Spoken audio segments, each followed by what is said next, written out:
Ini dia budidaya domba dan sapi bersamaan di desa Lamreh, Turungraya. Ini dia dombanya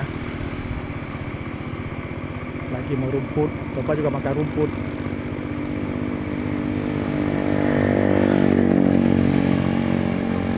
Ada 5 ekor sapi depan rumah.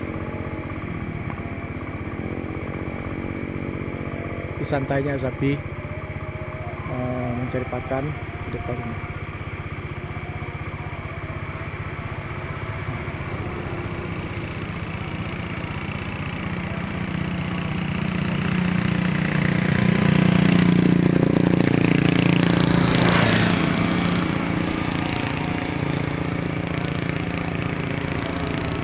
Di rumah tepi jalan nih, jalan sapi-sapi dan domba dengan santai memakan rumput di sini. Dombanya juga tebal-tebal dulunya.